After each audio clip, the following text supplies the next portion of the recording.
Good afternoon to you all, and greetings from Sri Lanka.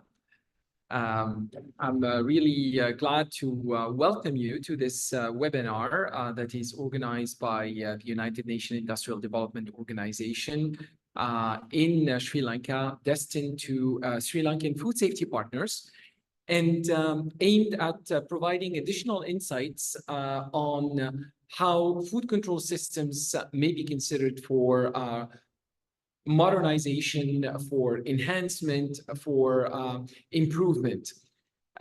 This webinar takes place on the heels of what I consider to be a very successful event that took place yesterday, the public-private policy dialogue around food safety modernization that was organized yesterday in the context of this project, with the participation of major stakeholders from both the public and the private sector. So we committed, in fact, as part of the various considerations around paving a path forward for the modernization of the food control system in Sri Lanka, to share with you some insights from previous experiences, but also, as we discussed yesterday, to refer back to Codex texts and Codex guidance as to how this can be accomplished.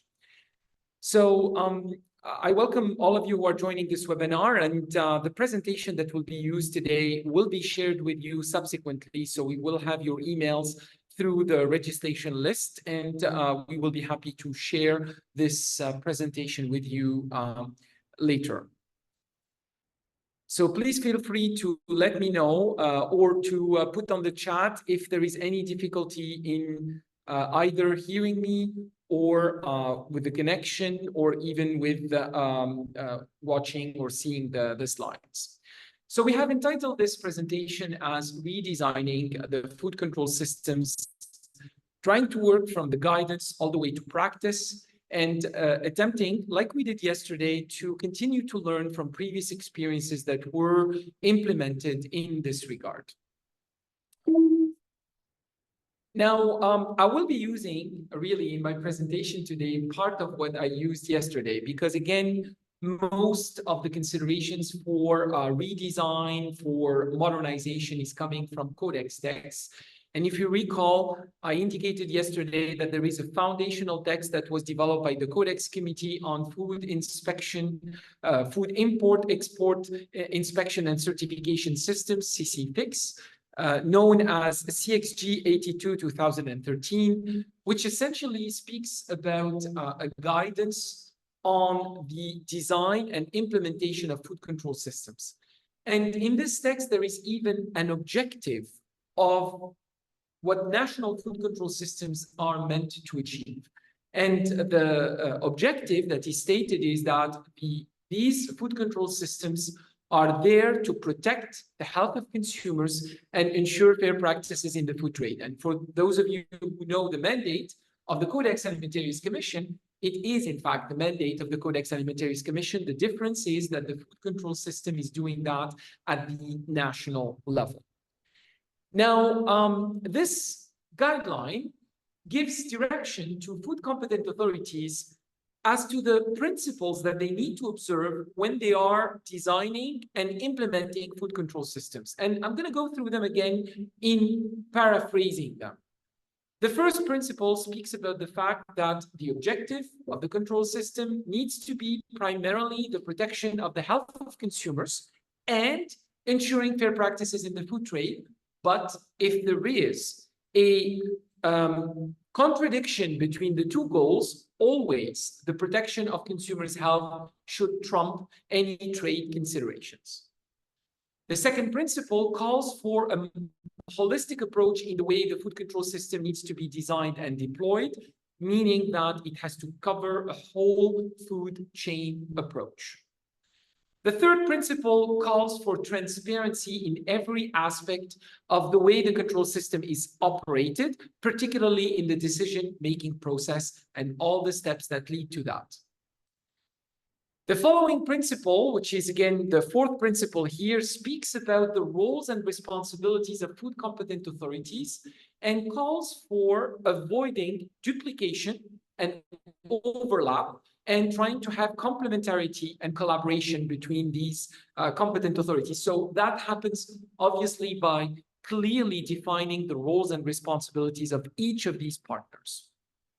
The following principle calls for consistency and impartiality in the way decision-making is made, and that helps the predictability of the food control system.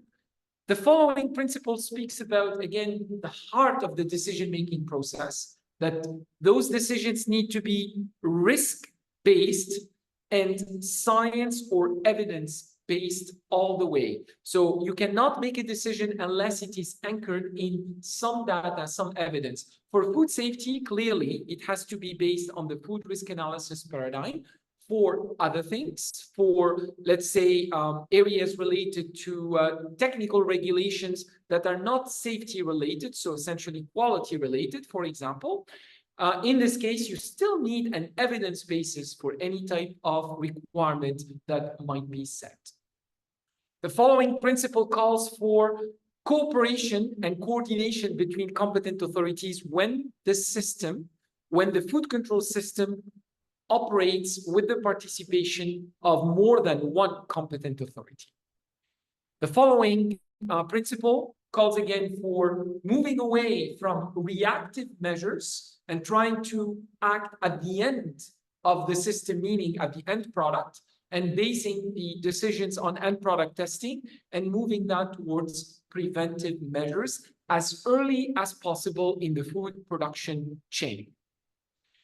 The following principle calls for self-assessment and review procedures. So essentially saying that food control systems are not static, they are meant to evolve. And in order to do that, we need to give ourselves the opportunity of assessing their performance on a regular basis and addressing any type of gaps or any shortcomings that may be witnessed.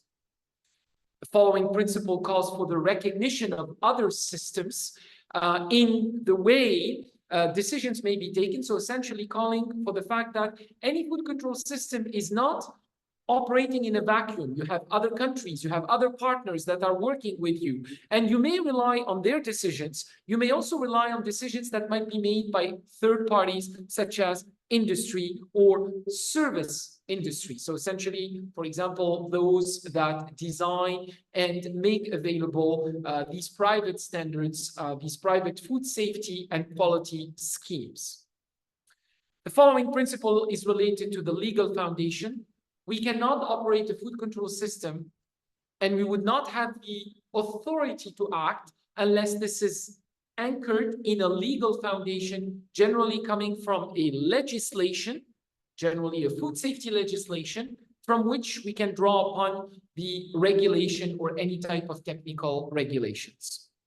Following principle is calling for harmonization of any type of decision, or at least striving to harmonize with international benchmarks and primarily with codex standards. And finally, the last principle says that, well, we cannot operate a food control system unless it is properly resourced. We cannot have food control functions being deployed unless these functions are resourced. Now, the text also gives us insights as to how we can design the system. And there are some steps that need to be observed. Primarily that this needs to be driven by policy direction. So it can be a food safety policy, it can be even a food control policy. So the policy part will give the capacity from there to move to the design of the system. And then from there, we would move to implementation.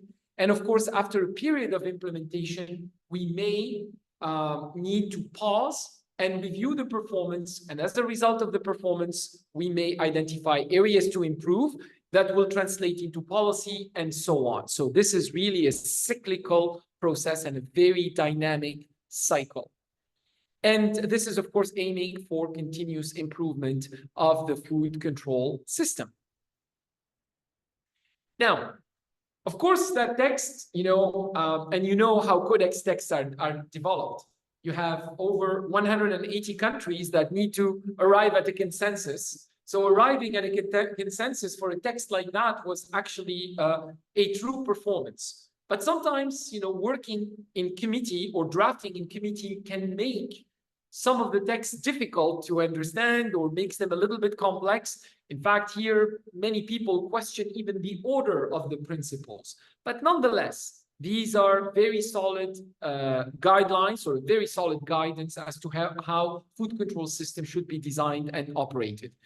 Now, I tend to try to simplify that. If I want to operate a competent authority that is exercising food control functions, how do we go about designing that? And I always like the analogy of a house. So if we take that equivalent to a house, the foundation of the house has to be the legislation, a robust legislative and regulatory framework from which we draw everything. If we do not have the authority to act, any type of intervention we can make will be toothless, will be without any power and therefore will not have any sustainability or any potential impact. A food control system is meant to issue decisions, and these decisions need to be codified according to those principles. For food safety, the code that we follow, the decision-making framework, is the food risk analysis paradigm, meaning risk assessment, risk management, risk communication. Those are the pillars of my house. This is how my entire system actually stands upon. If my decisions are not robustly anchored in this decision-making framework, meaning in risk assessment and science, in the analysis of all the other considerations and taking into account of them in order to potentially alter the decision, and in communication meaning the engagement of all stakeholders, because we're not talking here simply about communicating, meaning conveying a message. Risk communication is defined in Codex as the involvement process of all the stakeholder community. So that's the risk analysis paradigm. And this is what can create robust decision-making systems for food safety. The roof, what keeps everything together, is the governance. When we say the governance, it's really the way the various partners interact. So the type of committees, the way decisions are being taken. So these are processes that need to be robust, well-designed, well-thought, that need to be inclusive, and collaboration with all the stakeholder community.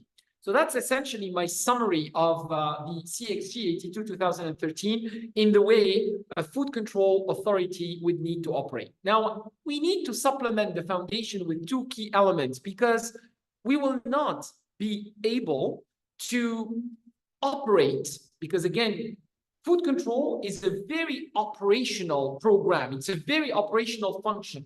You need to have functioning institutions.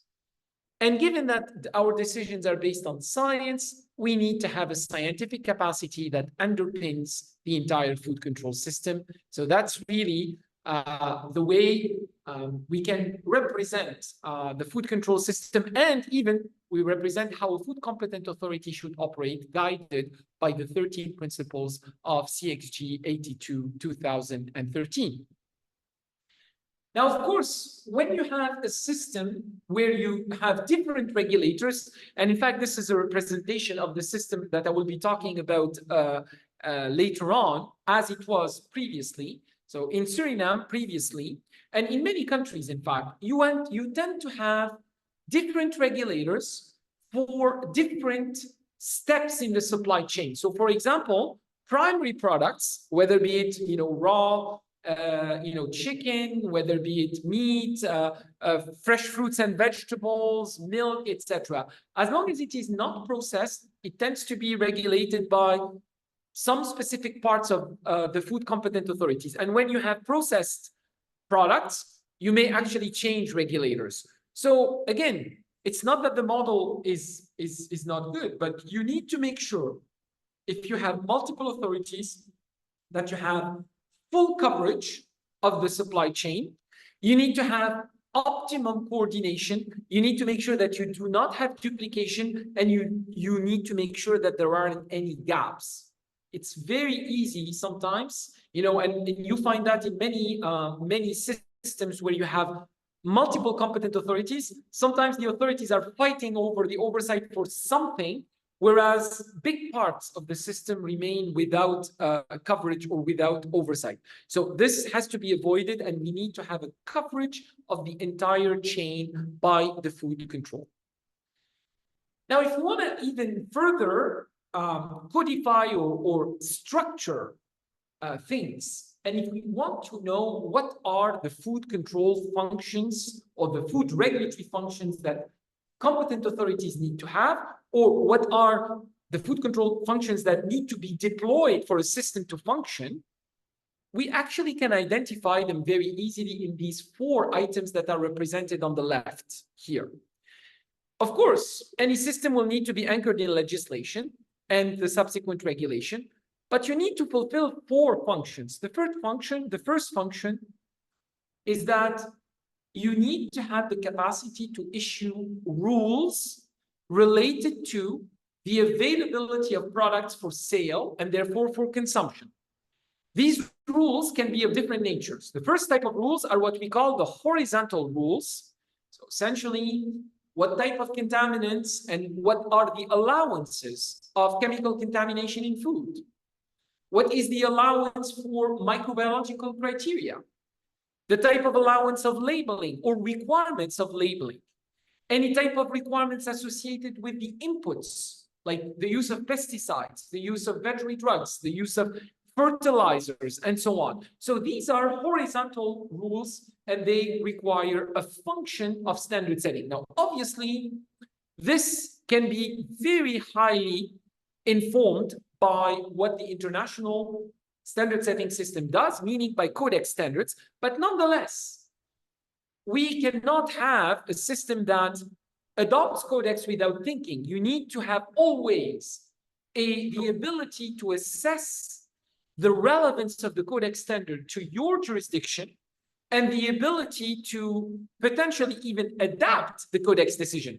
Primarily, you need to keep the same methodology and the same evidence base. You can rely on that, and you don't need to invest in that yourself. So that's the first type of rules.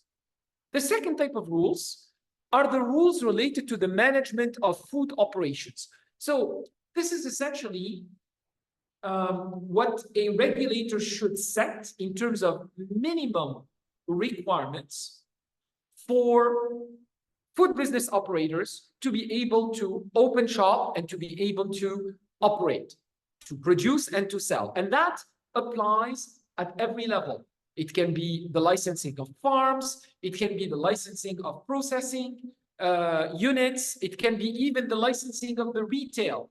It applies equally to importers and even to exporters. So you have to fulfill these rules in order to be able to operate, and setting those rules is part of those functions. The third regulatory function is that when you have rules, you need to make sure that they are complied with.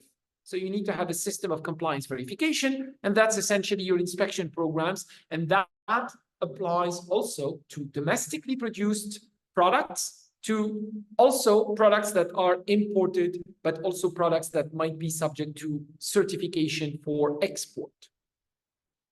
And whenever you do compliance verification, you are bound to find deficiencies. Therefore, that materializes in what we may call as an incident, a food safety incident or a food incident. And as a result, you need to have the capacity to manage the incident and to contain it, to make sure that you mitigate the impacts of this incident and to reduce it. If the incident is associated with illnesses, you need to manage the situation such that you prevent the increase of the illnesses. So you try to stop the propagation of the incriminated food, for example, further on with the time passing, amongst other things. So in fact, these are the 4 functions that need to exist. And these functions, in fact, they could function horizontally, meaning for any type of food. But if, for example, tomorrow we decide to create a dairy control agency, the dairy control agency will do exactly what I just said, except that it will be applicable to dairy. The same thing will happen for meat, for processed fruits and vegetables, even for street vendors if we want. But we can also think that while you have your horizontal rules, you can supplement the horizontal rules by dedicated and more explicit rules for certain areas and for certain sectors that need that additional guidance. So basically making the guidance even more accessible to a given sector and more adaptable. And that generally translates in these vertical regulatory programs. A vertical regulatory program is a program that targets a particular segment of production.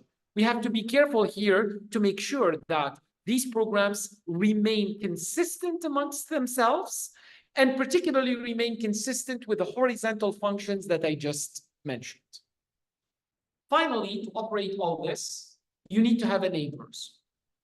You cannot operate a food control system unless you have a science capacity.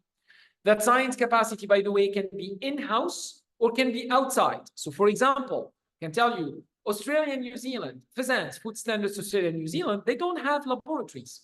They don't have their own labs. They contract labs, but the capacity exists. So we need to have food testing laboratories. We need to have a food risk assessment capacity. And when we say food risk assessment capacity, all what goes with that, the capacity to handle data, the capacity to analyze data, and so on. You need to have also a capacity of policy development, because in a lot of instances, your decisions are really policy making. How are you going to be using labeling for risk management, for example? And you want that to be consistent. You want to have, for example, a consistent approach for how you set regulations, like we talked about yesterday during the meeting. So codifying the regulatory process is part of a policy that you can set. So those are the horizontal functions. Participating in codex is part of what we call the international policy. You need to have a system also that is supported by soft interventions, soft, but in fact, very impactful, like training, education, awareness raising. And of course, as I mentioned earlier, a food control system is highly operational in nature. You need to have effectiveness in operation with procedures, protocols, governance, infrastructure. You need to have also planning and resourcing. And with that comes the capacity of evaluating the performance. So that's also another representation of explaining the 13 principles.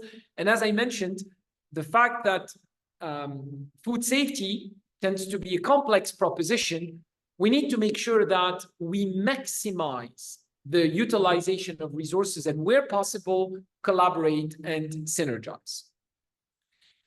Now, for a system to be performing adequately, you cannot have a gap between the set of requirements that may be imposed by the food regulator, the competent authority, and what is applied by the production system.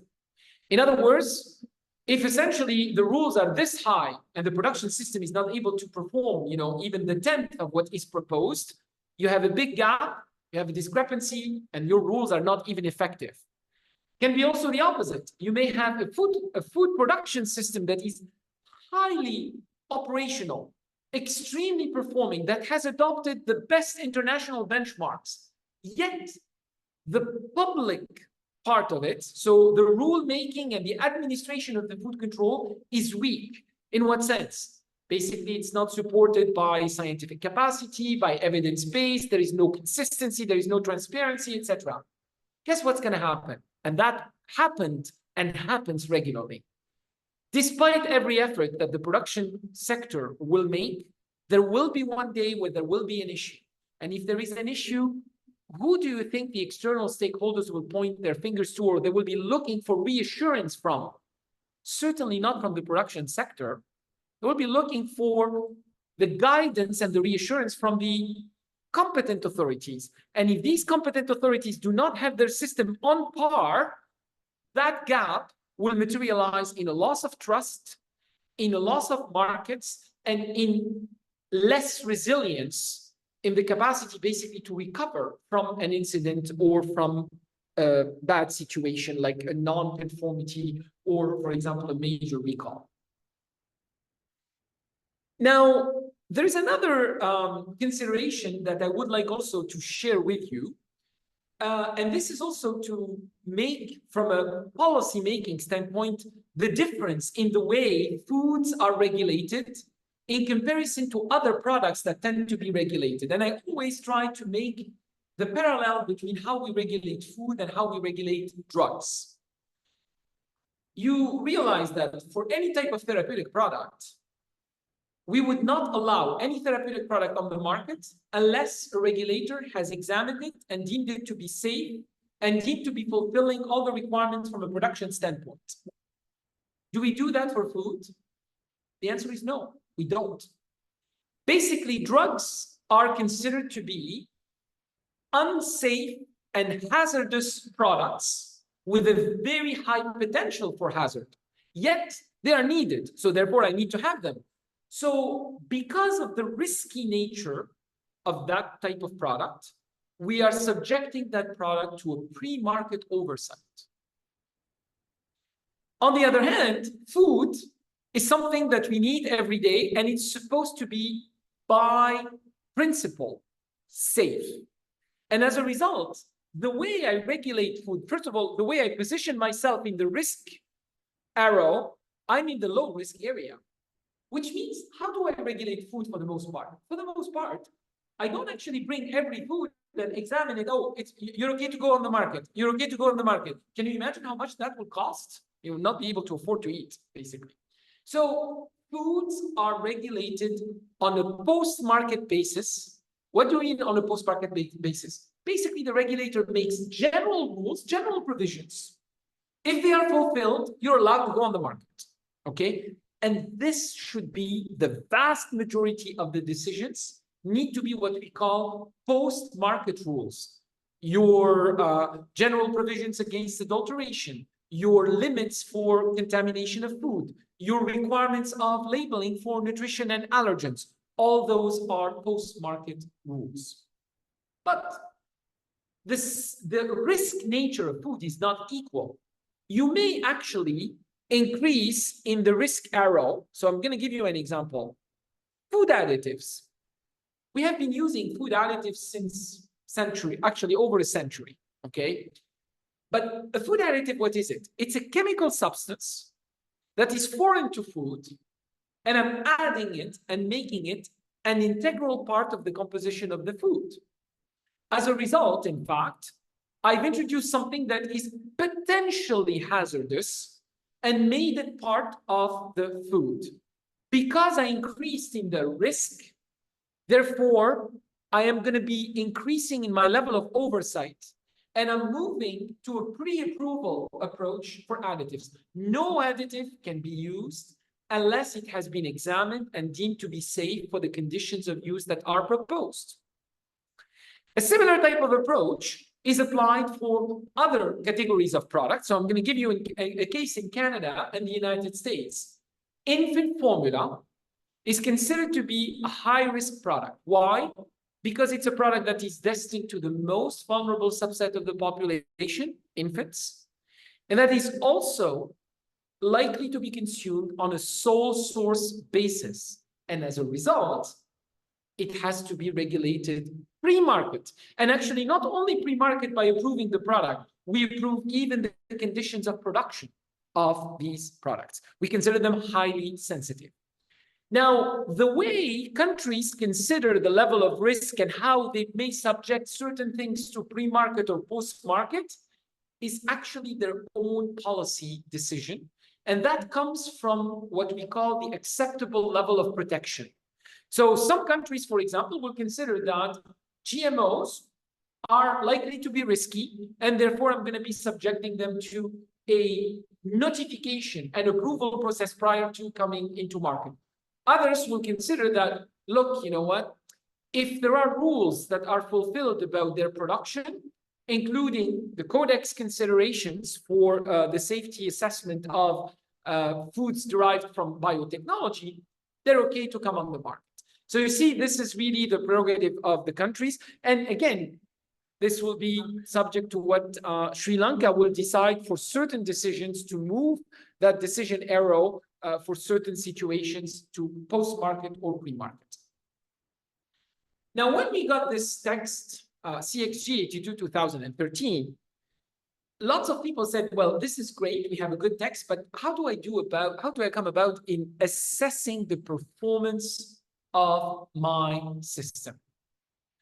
And in fact, here, FAO and WHO work together to develop an assessment tool that is presented to you here. It actually took many experts, a lot of time, and a lot of expertise to come up with this assessment tool that covers 162 criteria, looking at the entire food control system and looking at the available evidence to document the way each criterion ought to be performing or ought to be fulfilled, okay? Now, the system is definitely very robust, as I mentioned. It has been developed with a strong level of involvement of experts from around the world, but nonetheless, it is actually quite resource intensive. It requires quite a bit of investment. And we have been working in our group, actually, to identify a simplified way, still using that guidance that was provided, but something that may actually make it a little bit less resource intensive. And in fact, sticking to the text CXG 82 2013 as the basis for our evaluation. So in fact, this is a document that we came up with, and we continue to improve this and to test it. And I'm going to share with you an approach in fact, that would allow us to practically unpack each of those food regulatory functions and try to see if we are going to be re-engineering or reviewing one element of these, what do I need to look at? What are my performance indicators? And what is the evidence that I need to look at to reach my performance indicators? And I'm going to actually start with the first element here, which is not a function. It's really the base, the anchor, the food legislation and regulation. First thing that we need to do is really to review the statutes, review and enhance food legislation and regulation. And we said that this is really a fundamental element. This is where everything is anchored. So we review the statutes, the law, the regulation. We look at, for example, if there is scattered, any possibility of consolidation, anything that is old that needs to be modernized. For example, in Canada, we have a legislation that dated back to 1953, and it took up to 2012 to actually have a reformed system. Now, doesn't mean that the 1953 legislation was not, tweaked here and there, but there was no fundamental change to the legislation. So you need to look at your statutes and review them. As a result of this review, you will develop a policy direction for the change, and you will develop drafting instructions that support this change.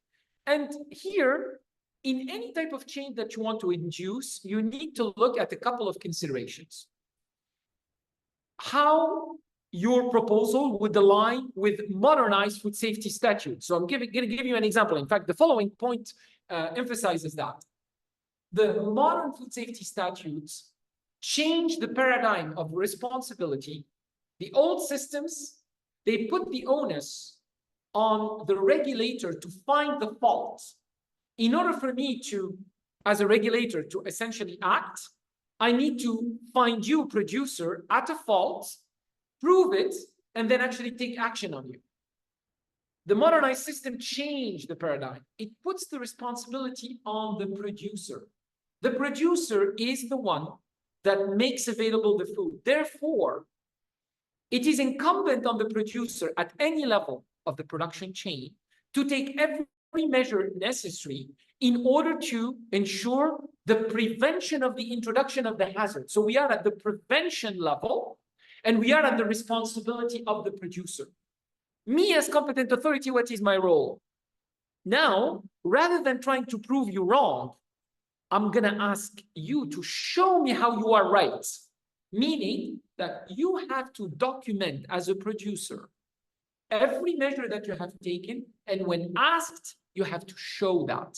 So you see, this is a shift in paradigm. The other element is that you need to have a clear direction in your legislation to create accountability for the regulators such that they cannot make decisions in an arbitrary fashion. So the risk analysis paradigm is enshrined in the legislation or in the regulation, and it's kind of a clear direction to the regulators as to how they will be making their decisions. And then you know that you should not be putting everything in legislation. Legislation generally should be a light document that gives you the principles of the operations of the food control system. The legislation then should give the needed regulation-making authorities to write regulations, and you may have a structure of the regulations, and you can have also, when you review this, you're going to be looking whether your regulations are set in a risk-based manner, if they are adapted to the supply chain that you have, and particularly to the evolution of the scientific evidence. Basically, is it feasible to apply these regulations? And also looking at if, for example, we give to a regulator the mandate to do so many approvals, yet the regulator is absolutely deprived of any resource, what did we do? We created a deadlock, you see? So we need to make sure that the type of regulation or the type of powers that are given are actually achievable and feasible. And of course, once you have that, you can review the type of regulations, and you can even have a plan for a regulatory review that goes through the various horizontal regulations or the horizontal rules that I mentioned. So here, rather than staying, high level, let's kind of dive a little bit and look at the example of indicators. If I am reviewing the performance of a legislative and regulatory system, what would I be looking at? I would be looking at how the roles and responsibilities and mandates are defined and how they are defined in a manner that basically cover everything. I will be looking at the laws, the regulations, etc. I'm going to be looking at the legal framework providing the empowerment. So when I say the legal framework, basically I'm going to look if the legislation, if I have a system with multiple authorities, is the legislation clear as to the type of relationship that I need to have between the regulators? Do I have a clear definition of penalties and sanctions? Do I have a clear direction in the legislation to be preventive? Does the legislation give me a clear direction to be based on risk analysis? The legislation may even go as far as mentioning harmonization with codex and even giving some direction as to how decisions should be made such that they are enforceable. You need to look also at the coverage of the supply chain in the legislation. So essentially, do you have statutes that cover every step of the production system from primary production all the way to the process sector and the retail? And you also need to look if there are multiple competent authorities. Believe me, the best way is to have the way the organization of roles and responsibilities are made is better defined in legislation, because then there is no ambiguity as to where an authority starts and where the other one stops. Let's look at the second function here, which is the standard setting. How am I going to be examining that? Basically, I'm going to be looking at the two types of decisions and whether the system is designed to allow me to come up with rules, potentially that can be pre-market, like to authorize food additives, to authorize some processes that we consider risky. We here put irradiation as part of those, but it can be any type of novel process. Products that you can consider sensitive, like infant formula, but also novel food. But then you need to make sure also that in your system, you have the capacity to manage setting rules for the post-market side. But here, actually, to complement the pre-market, it's not simply actually to have the authority to do it, but you need actually to have the capacity. From an operational standpoint, you need to have people who are able to take submissions for food additives and are able after that to make a decision as to whether the food additive is suitable or not. And frankly, if this capacity doesn't exist, as a regulator, you need to find alternatives, such as, for example, recognizing codex or looking at other regional organizations from which you can take those rules. But your inability to operate the pre-market program is going to be a major impediment that you need to look at when you redesign the system. And these are some examples of performance indicators in the way, for example, the pre-market oversight needs to be done. You need to look at any type of substances that are used in conjunction with production, how these are regulated, use of additive, processing aid, food contact material, incidental additives. Frankly, here, you need to be very careful. You cannot afford to have pre-market oversight for everything. I can give you an example. In Canada, we can only afford to have pre-market oversight for additives. For everything else, we are directing industry to use guidance, and we are, in fact, using post-market rules or relying on other countries' decisions, such as US decisions or the European Union's decisions. And there is absolutely no shame in doing that. On the contrary, actually, it is maximizing your resources. There may be another way, and we're going to be examining that later on in the discussion. You can actually also regulate these things in collaboration with industry. So you can actually use what we call a co-regulation mechanism. Of course, in the other rules, microbiological criteria, labeling requirement, you can go all the way to quality standards, which also require setting some rules. Now, so the indicators here are the what. So do I have all the capacity to set all the rules that I need? And then how?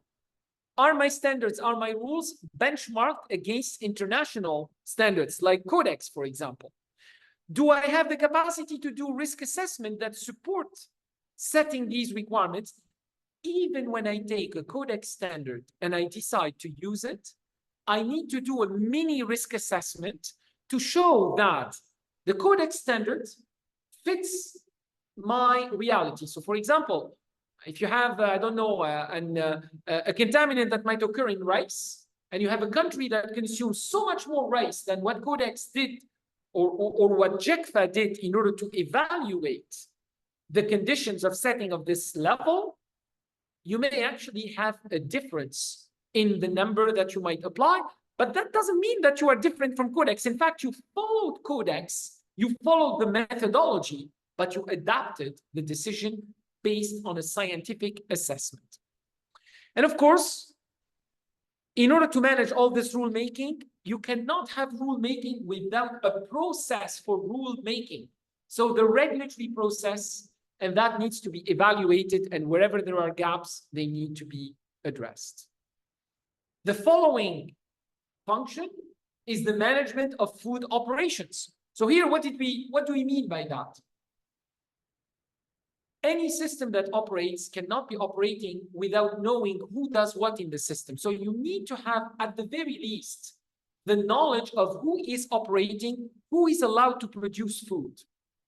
And as a result of that, so you need to capture that information. And by the way, that can come through registration or licensing, but it can also, and it should also be accompanied by minimum requirements for these entities to operate. And these minimum requirements, basically, you need to have what we call prerequisite programs. Prerequisite programs is, by the way, I call this the pyramid of food safety management.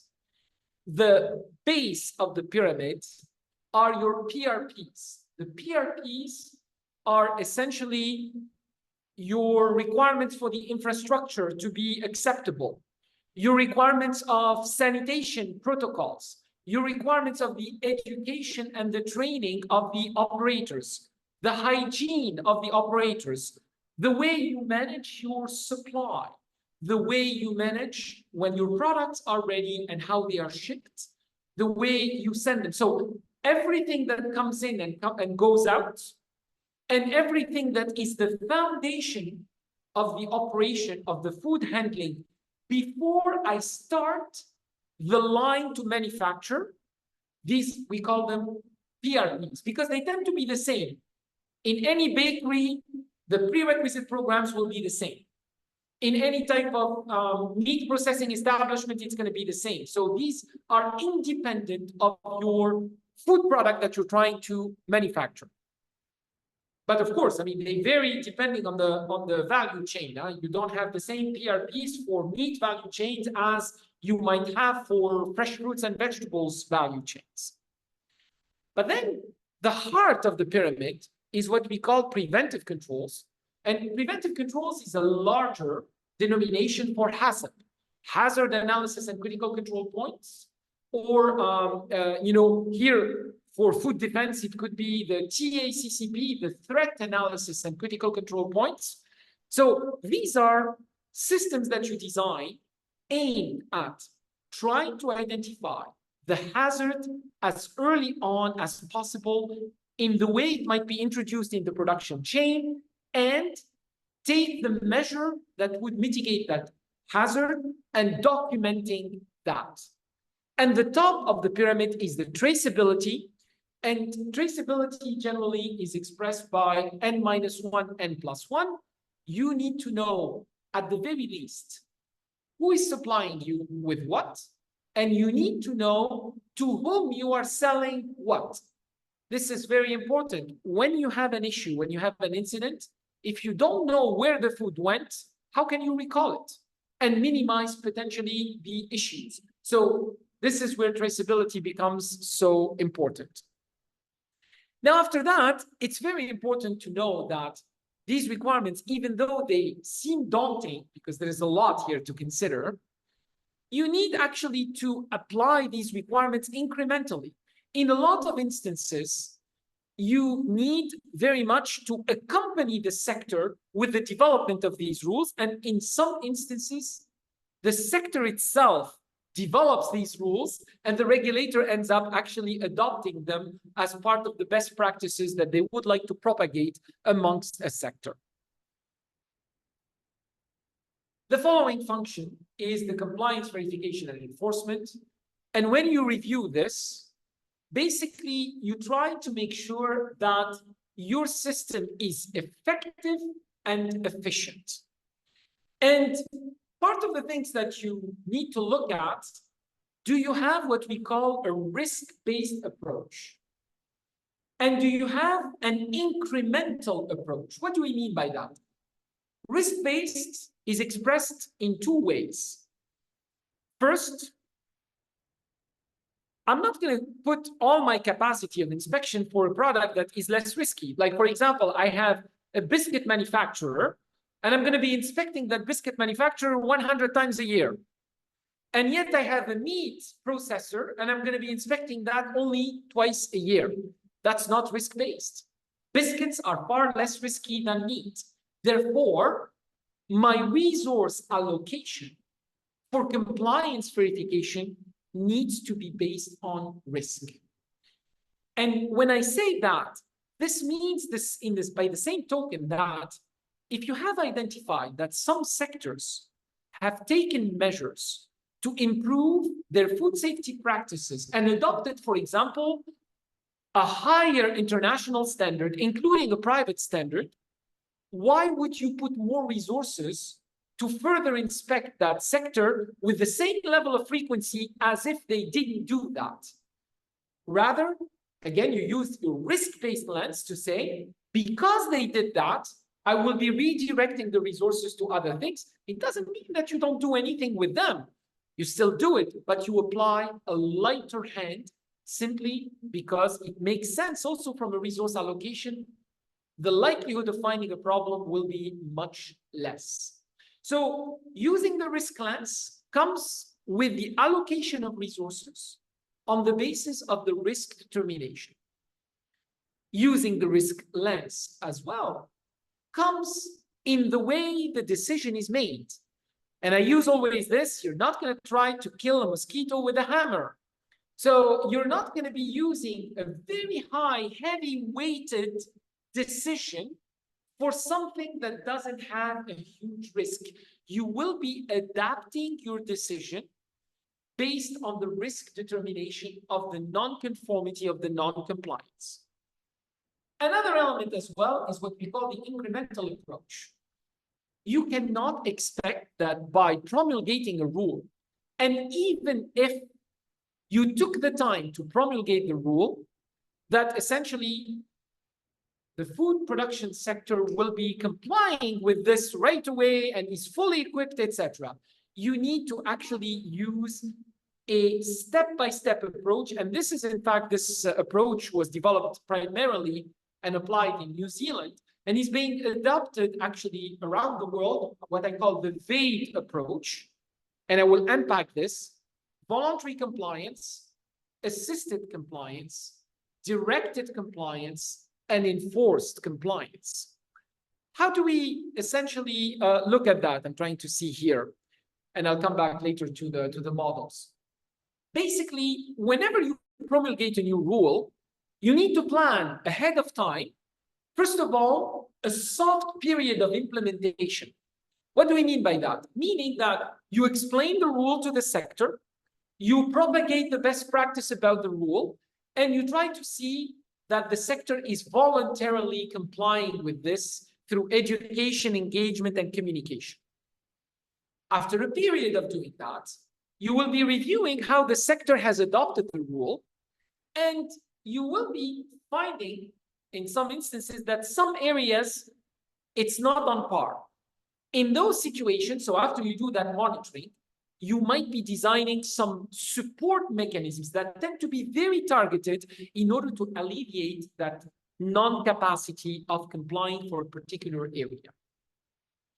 A third step would be, after you did that now, you do another monitoring, and if you find that there is still a non-compliance, now we're not joking anymore. You will have a directed compliance. So essentially here, we will be asking for a behavior change. Generally, we will send corrective actions. So essentially here, either you fix it or else, okay? And the fourth level here, if you, with all that, you didn't fix it, here you have to have the full extent of application of the law, meaning that compliance is expected and compliance shall be had. Otherwise, the operation can be stopped. So this is really, I would say, a clear paradigm shift that you need to look at when you do your redesign, and it's stemming from the fact that you need to be preventive, you need to be risk-based, and you need to be pragmatic, or essentially looking at the achievability of the rules that you set. Now, of course, when you do this compliance verification or conformity assessment, every country can actually think of the model that they want to adopt. Some countries may be putting their entire inspectorate, so the entire conformity assessment process, within the public sector. So essentially, competent authority driven. Many countries do that.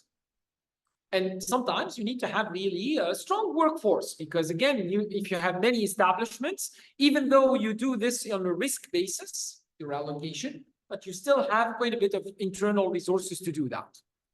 Some countries will be relying primarily and almost entirely on a third party.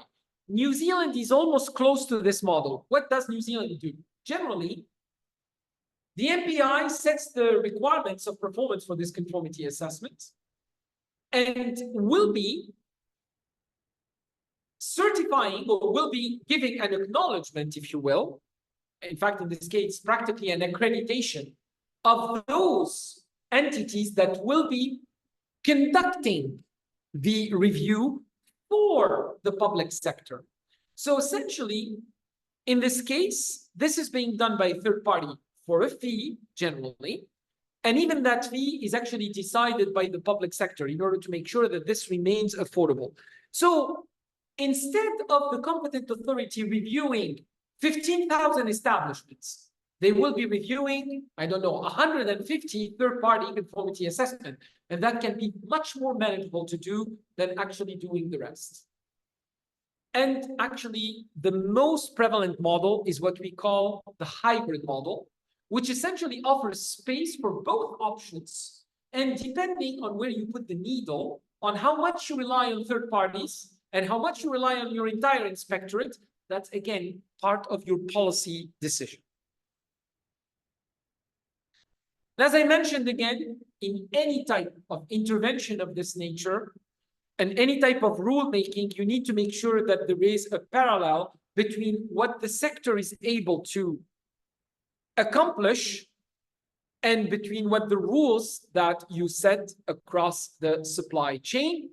And generally, in fact, there is a system that needs to be made in the way you even develop those rules that need to be applied by industry and how you allow their compliance.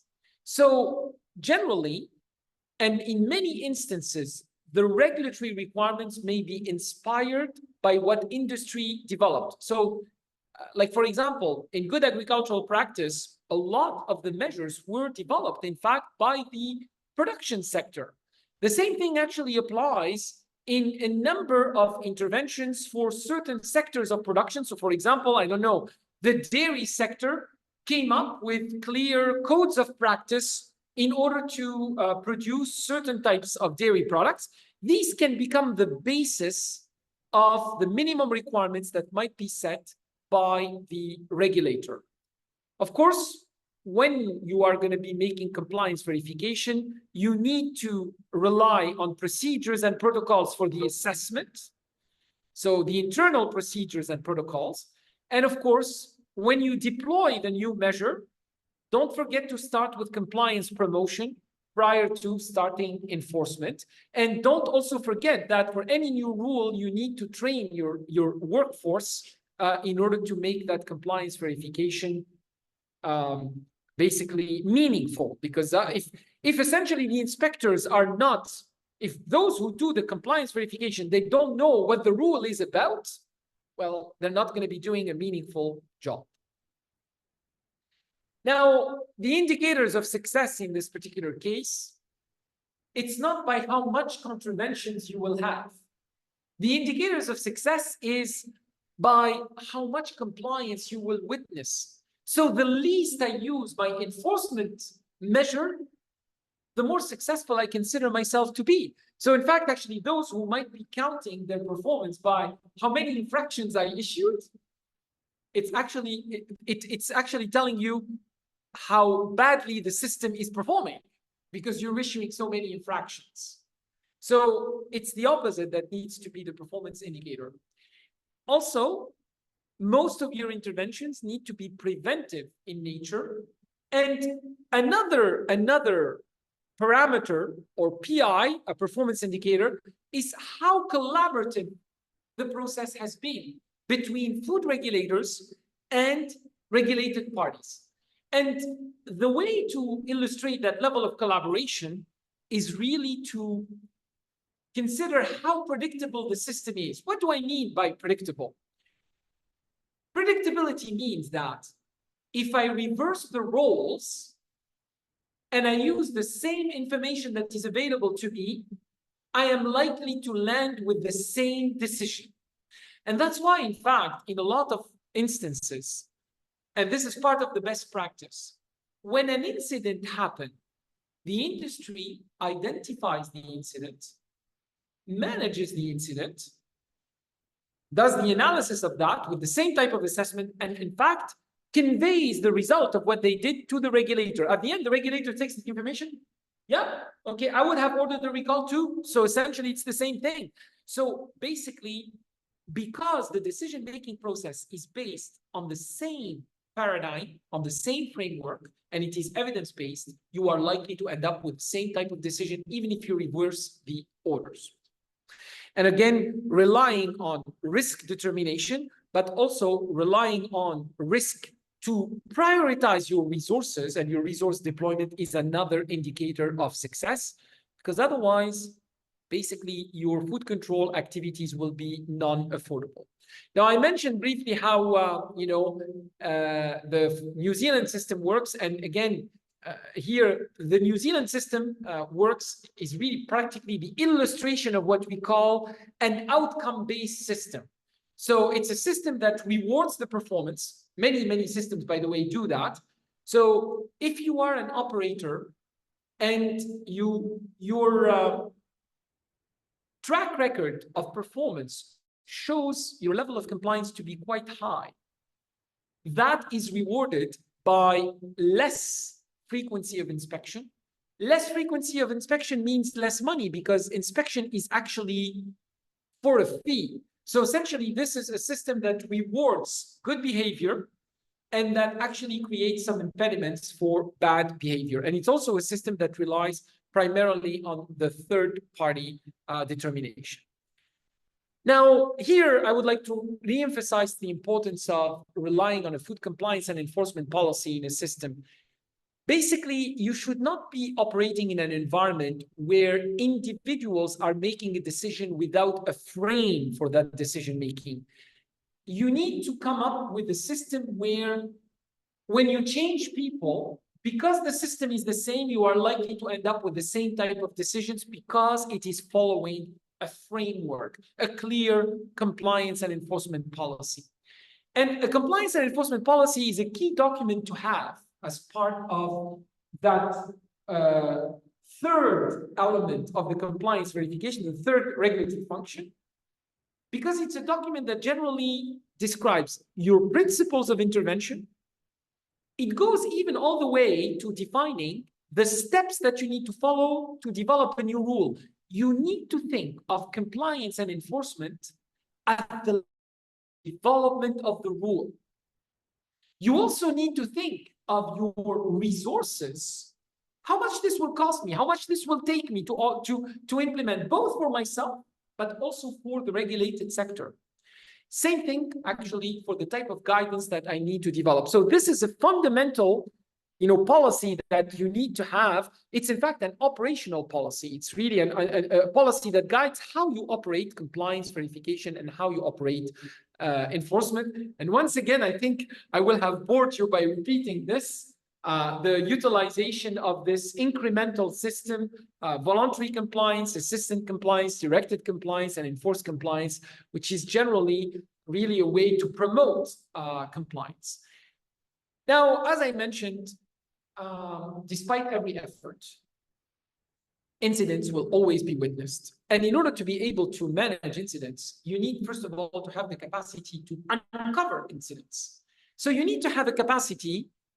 And as part of your review, you have to look at, do you have protocols that would allow you to identify issues?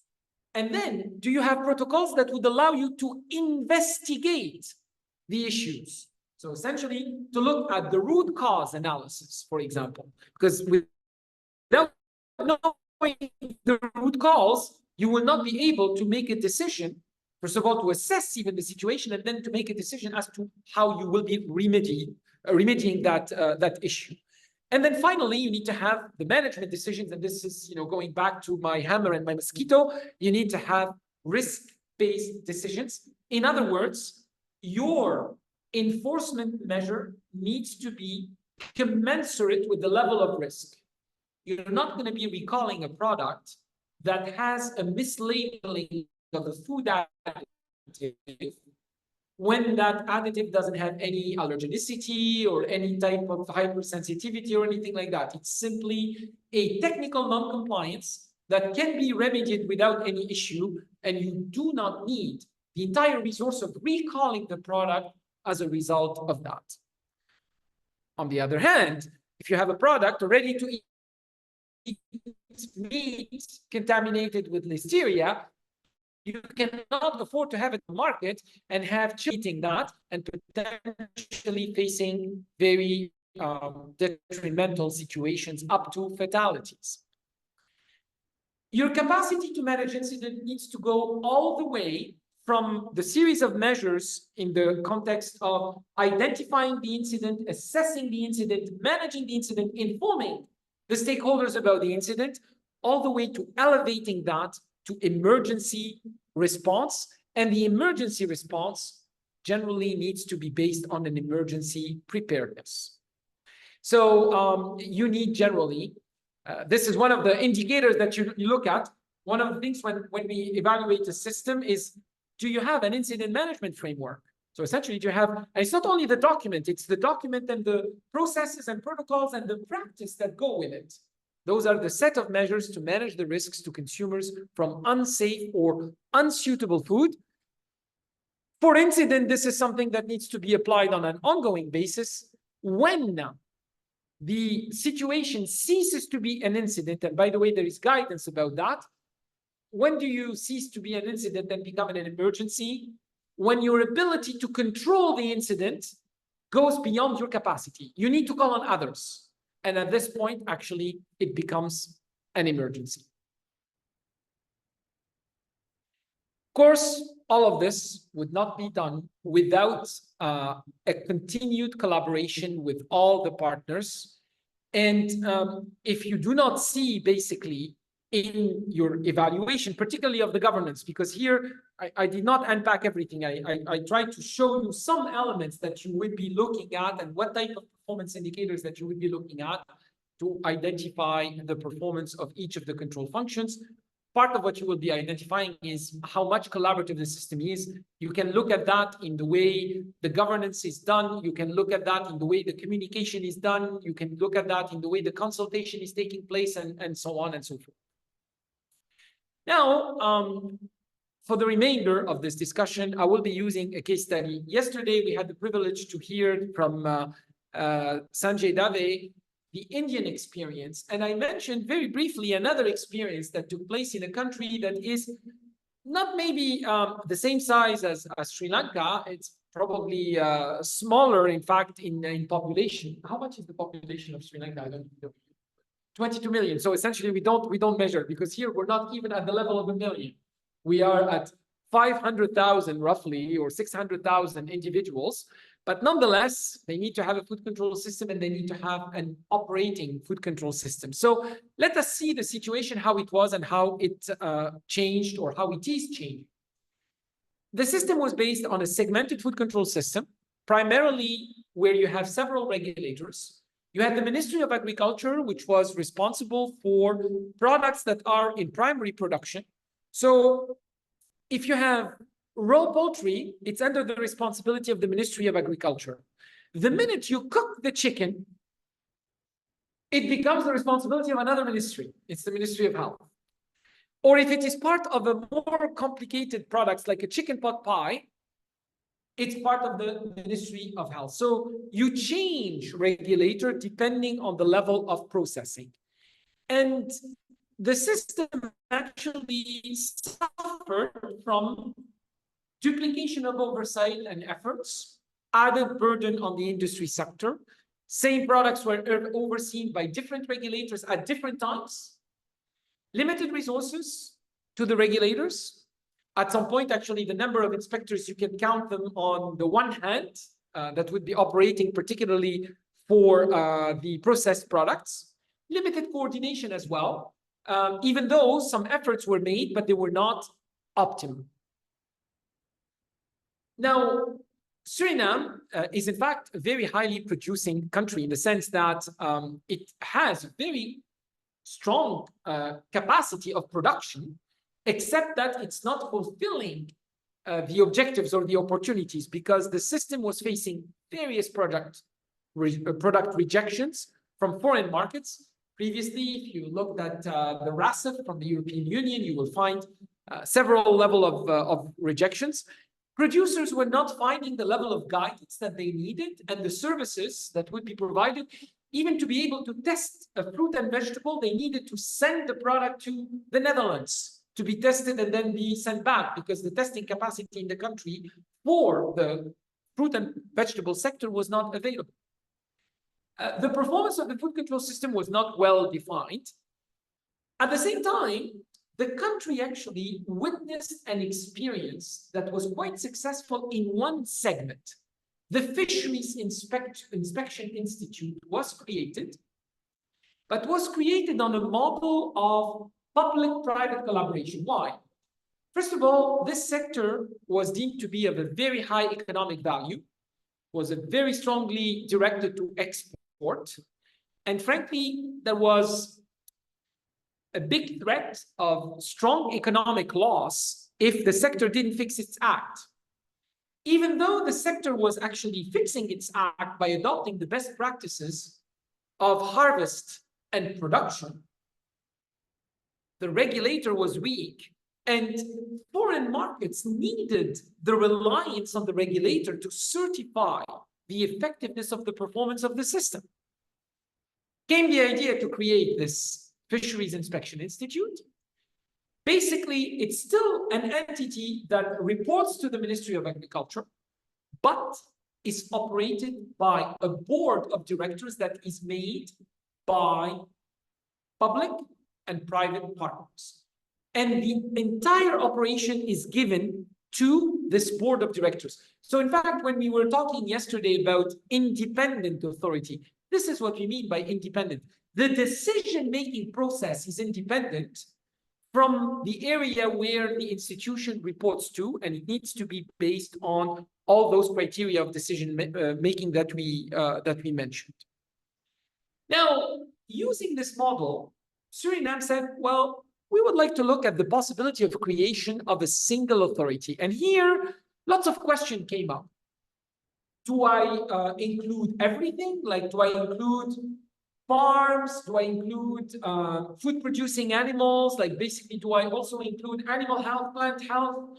Do I include, primary production, processed food, etc.?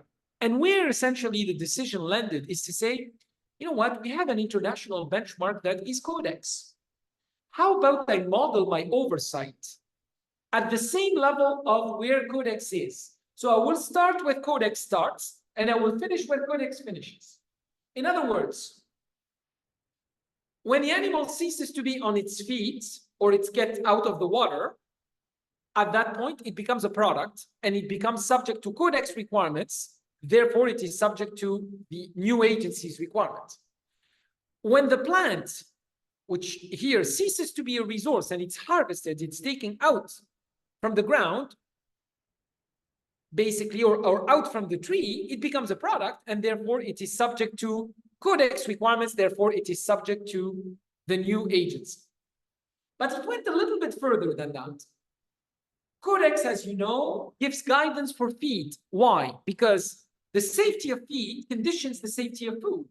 One could argue that feed is not something that we consume, it's not food. So essentially, why do you have to have the oversight on it? But because the impact of that is so important on food safety, it actually moved to the purview of the new agency. The same thing was applied to irrigation waters. The requirements for irrigation waters, for, of course, crops destined for consumption. We're not talking about ornamental crops or flowers or anything like that. We're talking about crops destined for human consumption. These were shifted to the new entity. So you see, basically, we use the Codex benchmark in order to come up with the limitation of this entity. And basically, we created this entity. This entity was created mirroring the Codex mandate, but with the recognition that even though you consolidated so many powers, you're still not an island. You need to collaborate with the public, with the animal health organization, which stayed with the Ministry of Agriculture. You need to collaborate with the public health organizations, particularly for disease surveillance and foodborne illness and the implementation of the international health regulation. And you need also to collaborate with the plant health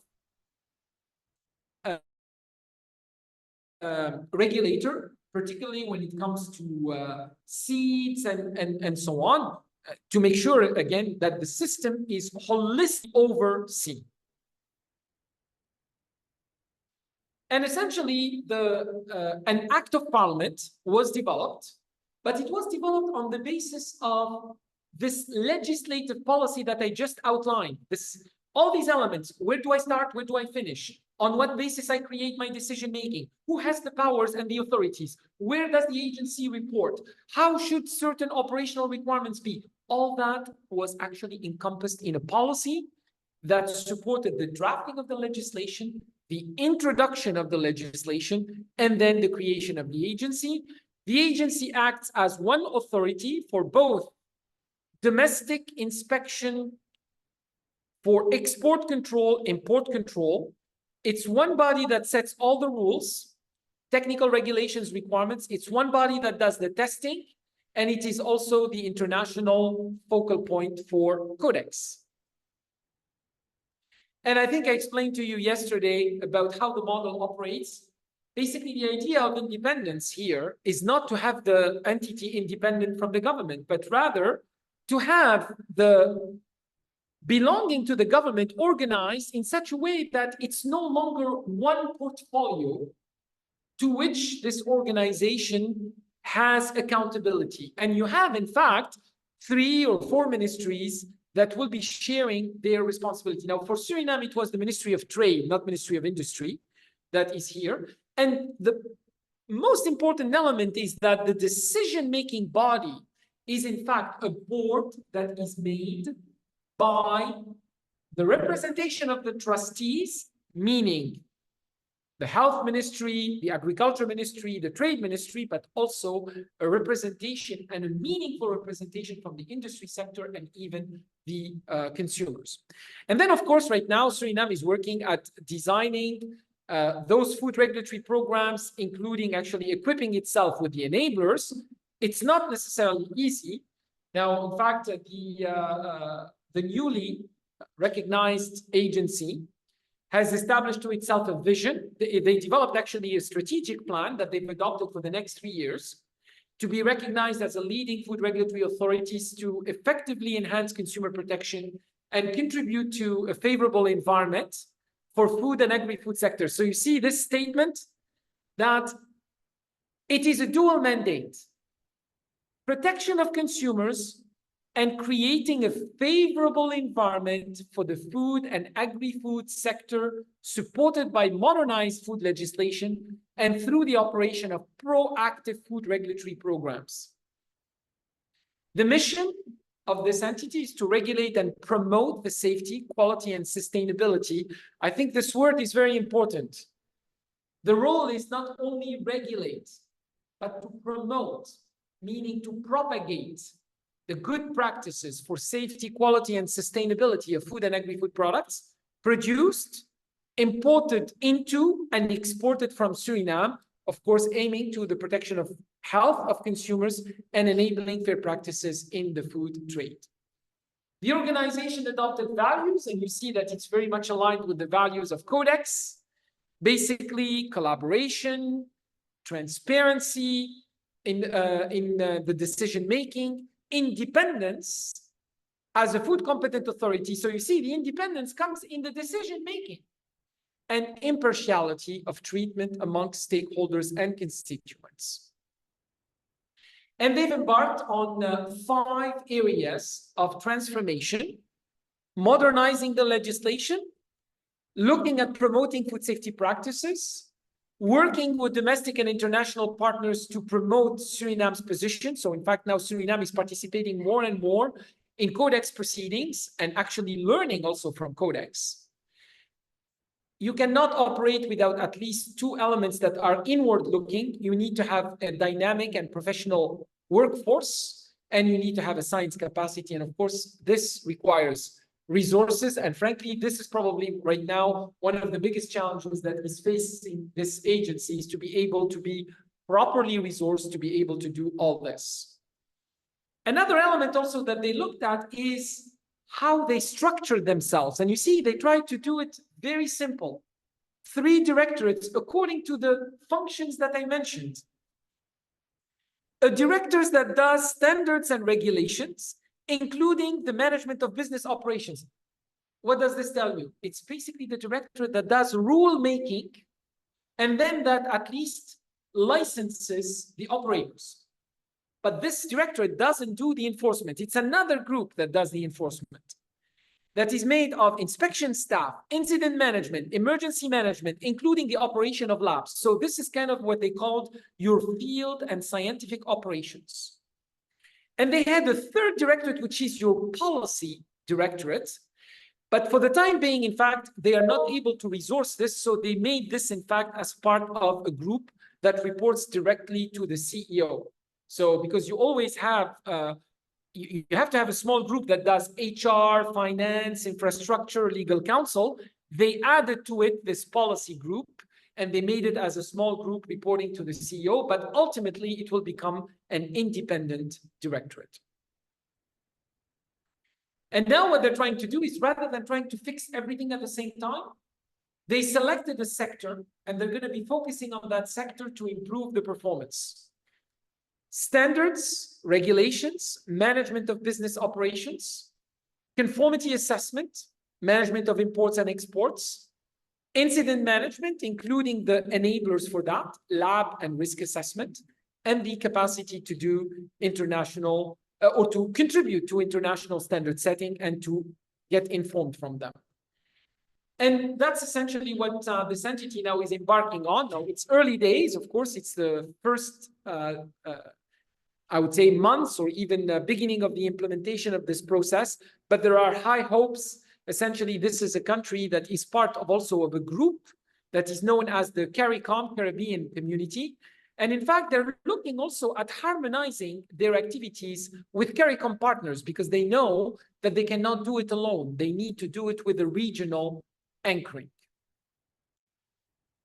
If I have to summarize some of the recommendations and the lessons learned here is, even though we have templates and we have guidance on how we assess the performance of a system and we propose re-engineering of a system, there is no one-size-fits-all approach in the way we redesign.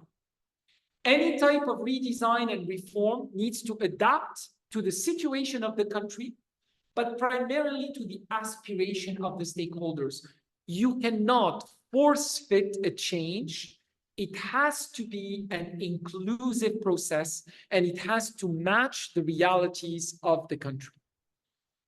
I would also advocate that in any reform that you do, you try to move away from prescriptive systems to risk-based and flexible systems that are outcome-driven, rewards performance. By doing that, in fact, you are trying to maximize the use of the resources. There's so much to do and so little resources that is available to do it that a regulator cannot do it alone. We need to think also of that paradigm shift and basically working in an environment of a modern food safety approach. Primary responsibilities on industry. It's not incumbent on the regulator to prove a fault, but on industry to prove that they are taking the right measures of prevention and that they are making the right prioritization on the basis of risk. And anything that is done has to be incremental and commensurate to the level of the risk. And finally, it's also not bad to consider innovation. You remember those areas that I mentioned: packaging material, incidental additives. In fact, when I had the privilege to serve as a regulator with Health Canada, we used to have over 4,000 applications for guidance on packaging formulations. This is an area that is the highest innovation area. And if you're going to be managing that with a pre-market oversight, meaning that you're going to be with direct command and control here, that's going to be extremely onerous on you. So you need to move to an area where, of course, you're not going to leave that with a vacuum. You may not necessarily go with the self-regulation, but you can go with the co-regulation. Co-regulation is based on what? You agree on the parameters that would allow you to reach the conclusion for a rule. Government actually gives direction as to how the assessment of these applications should be, but does not do the implementation of that.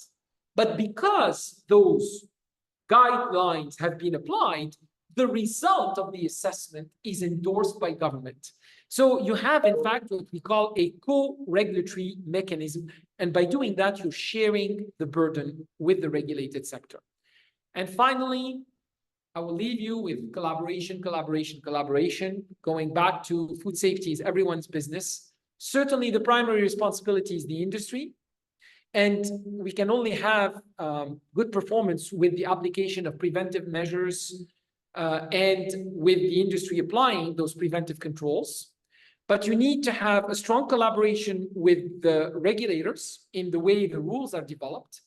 You need to have the right engagement with your consumer groups, but also with your food science community, so with your academic community, because if you are going to be relying on a scientific task, workforce or on a science and evidence-based, you need to have the competencies available, and academia may offer you also that opportunity. That's what I wanted to share with you through this discussion. I hope you found this useful. And I think I've been speaking nonstop for about an hour and a half, surprising myself right now. Okay. I think there is an opportunity for me to stop talking and to basically to offer any type of input for comments. Thank you. Or questions for that matter. So please actually raise your hands, and my colleagues who are helping us moderate the webinar will open the floor for you to potentially intervene.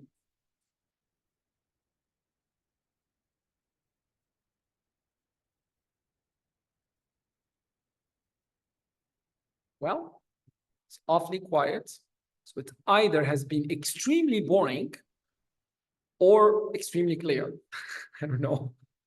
Okay, there is a hand raised by Vajira. Yeah, so I think, and actually by Jairo as well. So feel free, Vajira, if I'm not pronouncing it correctly, sorry about that. Yes, I'm Vajira Pereira, yes. From Sri Lanka. I'm attached to Agriculture Sector Modernization Project, is a World Bank project.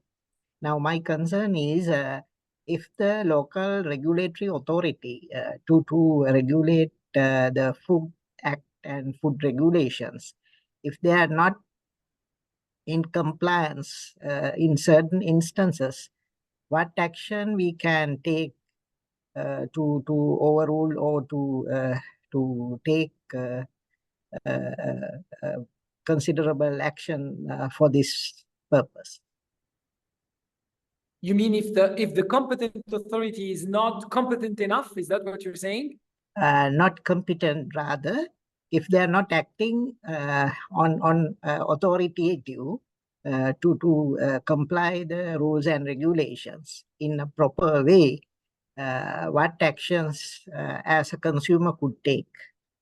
Okay, well, I mean, again, I would say that the consequences at the domestic level are highly dependent on the policy climate in the country. So whether the consumer groups are able to voice their concerns strongly, how the advocacy group might be expressing that, how the industry might be reacting to that. So essentially what happens at the domestic level is highly depending on the domestic, I would say, environment. I can give you the example of in Canada. So in Canada, for example, our advocacy groups for food allergic consumers are amongst the strongest in the world, and amongst the strongest even within the national context.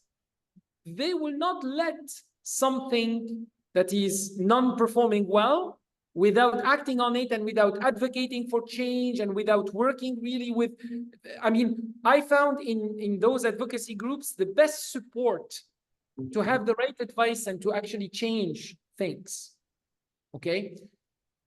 So that's at the domestic level, it's really highly dependent on the domestic policy landscape.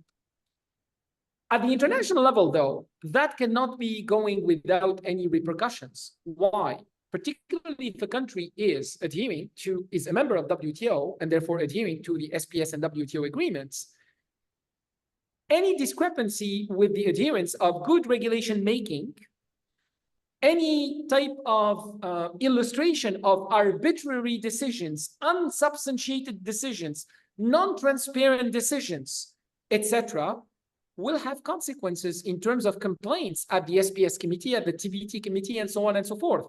It will mean so many questions for the country during the periodic meetings of the SPS committee, the TBT discussions, and so on.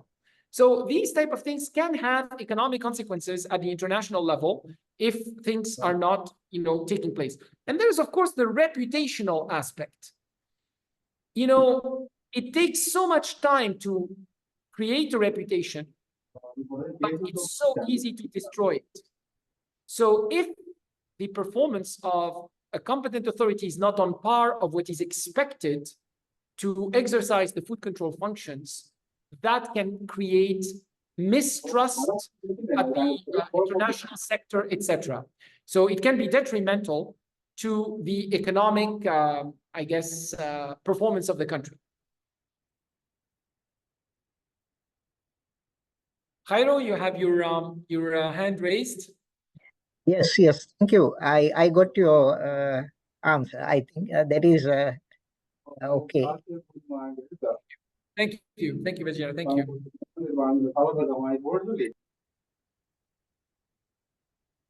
Hello. Yeah. Professor, thank you very much for presentation. I'm very interested in knowing more about this basel-based approach. And in Sri Lanka, we don't have the capacity right now legally for the inspectors to have this type of approach. What would be your recommendation on how to follow path to go towards that direction? So just to make sure I understood the question, Jairo, and I'm sorry, we are trying to manage because we're trying to manage the echo from a close location here. What would be the recommendation because of the limited capacity? You mean in order to exercise the functions primarily?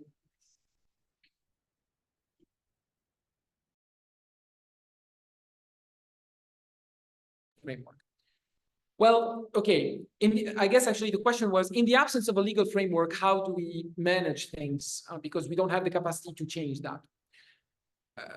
And by the way, this happens quite frequently in a number of jurisdictions because, as you know, to change a legal framework, it takes a lot of elements to align. You need to have political will, policy will, a window of priority for that particular area, and so on. So we need always to fix as much as we can by operational fixes and policy fixes, where, of course, the law allows us to do that. And frankly, it takes a lot of creativity. And I know that this is something that I did, I had to do on a regular basis. In my case, I used my legal counsel to ask him or her, don't tell me what I cannot do. Tell me what is the risk that I'm facing if I do it in this fashion. So essentially, we try to be creative in identifying a way forward using either a policy decision. Sometimes we might be taking an over authority, sometimes we can do that with a legal risk that we measure. And of course, sometimes actually, and this is I'm speaking really out of experience, by doing that, we overstepped the authority that was given to a minister. So we overstepped, like through making his decisions or her decisions go beyond the legal framework that was available, because we needed those decisions to be made, but we didn't have the opportunity to do it. So by doing that, we kind of took the risk that somebody would say, hey, you don't have the right to do this. And guess what? In Parliament in Canada, we have a committee, which, to be honest, I didn't know existed until it showed me that it existed. We have what we call a Joint Committee for Review and Scrutiny of Regulations. They actually found a regulation where they didn't find in the law that there was an authority to make it. Yeah, this is not right. But by doing that, we took a risk, in fact, for it to be found. But the risk became an opportunity. It was a calculated risk because they told us it's either you fix it or you invalidate it. So we said we cannot invalidate it now. We need this rule. So we need to fix it. How do we fix it? Help us fix it. Your Parliament, help me fix it, open the law, and allow me to have a surgical change in order for that. So you see, and this is essentially how we need to be, using policy levers, operational levers, as well as legal levers to be able to enact the change that we want. That sometimes includes some risk-taking and some creation of opportunities. Calculated risks, by the way. I mean, it wasn't a risk that we would go over for, to jail or anything like that. It was simply the invalidation of the rule. That's essentially what it was. So.